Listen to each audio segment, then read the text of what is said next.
Bonjour, je suis Éric Fotorino et j'ai publié l'an dernier un livre qui s'appelle L'homme qui m'aimait tout bas, qui vient de paraître en folio. C'est un texte auquel je tiens particulièrement parce que je l'ai écrit à une période où je ne pouvais pas parler de ce que j'ai vécu comme un drame et ma famille, qui est la mort de mon père Michel, qui s'est tué d'un coup de carabine en mars 2011.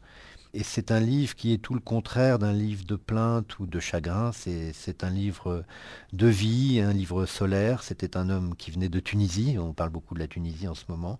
Et je suis frappé d'abord par la couverture de ce livre, en folio, vous savez, en poche. Vous avez l'impression que tout d'un coup, vous surgissez dans toutes les librairies de France et de Navarre. Et je l'ai vu beaucoup dans les librairies. Et ça veut dire que je vois mon père grimper le Tourmalet dans tout un tas de libraires et d'étals de libraires. C'est une photo prise en 1976 où il a le sourire et il grimpe à vélo le Tourmalet où il m'avait entraîné. Et moi, j'étais un jeune homme et je souffrais beaucoup pour Montescol.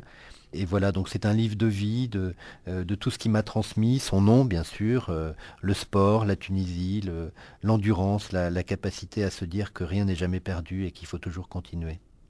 L'homme qui m'aimait tout bas est un titre que j'ai trouvé en me relisant, c'est-à-dire que, comme souvent j'allais dire dans mes romans, là ce n'est pas tout à fait un roman, c'est une réinvention de mon père, une réécriture de mon père, j'ai trouvé dans un paragraphe cette expression tu m'aimais tout bas, tu étais l'homme qui m'aimait tout bas, c'est-à-dire que c'est un homme qui était à la fois très chaleureux, très généreux, mais qui n'était pas du tout expansif et il était kinésithérapeute et je dis souvent qu'il transmettait son amour ou son affection ou son amitié par ses mains beaucoup plus que par ses mots. Voilà, il m'aimait tout bas et chaque mot compte, c'est-à-dire qu'il m'aimait et il ne le disait pas ou il le disait avec ses mains ou il le disait aussi avec ses yeux.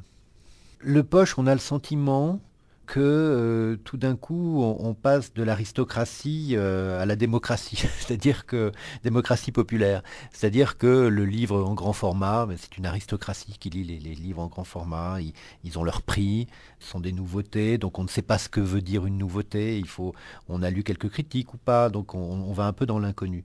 Le livre de poche, c'est un livre qui a déjà eu une vie dans un autre temps, dans un autre format, et il arrive à portée de main d'un autre public qui peut finalement acquérir un texte à un prix évidemment plus raisonnable, moins cher, et qui, pour un écrivain, c'est l'assurance que son travail ne sera pas oublié. C'est-à-dire que, vous savez, je pense que tout écrivain écrit parce qu'il ne veut pas disparaître.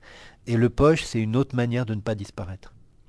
Alors, lorsque l'éditeur vous envoie les épreuves d'un livre de poche, vous hésitez, en tout cas moi j'hésite toujours entre ma conscience, je ne sais pas si c'est une conscience professionnelle, et j'allais dire mon penchant naturel. Mon penchant naturel serait de renvoyer ces épreuves et de dire BAT, bon à tirer, c'est bon, ou allez-y, sans regarder. Et ma conscience professionnelle ou ma conscience tout court serait de dire, bon, je vais quand même le relire.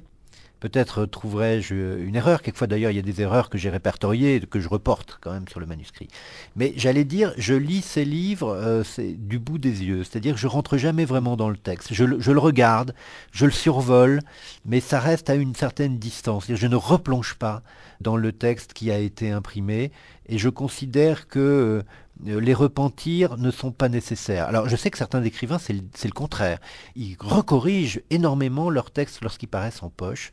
Et moi, j'ai le sentiment que, voilà, c'est un peu de fatalisme de dire, voilà, le texte est né comme ça et je ne vais pas le retoucher après. Donc je ne le relis pas vraiment.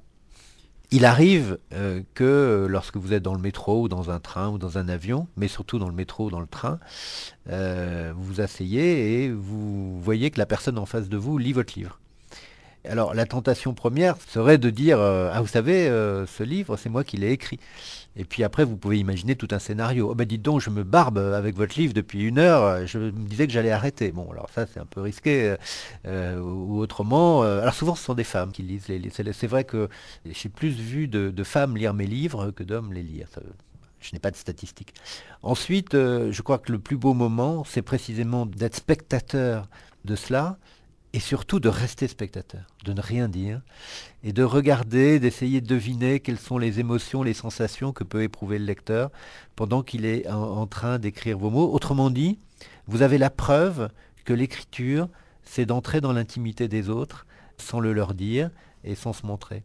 J'aimerais que l'homme qui m'aimait tout bas, qui paraît maintenant en folio, puisse bien sûr toucher de nombreux lecteurs et leur faire sentir, toucher du doigt ce que peut être la relation entre un jeune homme que j'ai été, qui a été adopté et qui a bâti avec ce père adoptif un lien très très fort qui n'était pas issu du sang, mais qui était construit, qui s'est construit par un choix quasiment réciproque. J'ai l'impression qu'on s'est choisi, lui et moi, et qui puisse toucher du doigt l'intensité que peut avoir une relation qui s'est construite hors des liens génétiques, du sang, de la famille telle qu'elle est classiquement perçue. Et je vous remercie beaucoup d'être mes lecteurs fidèles.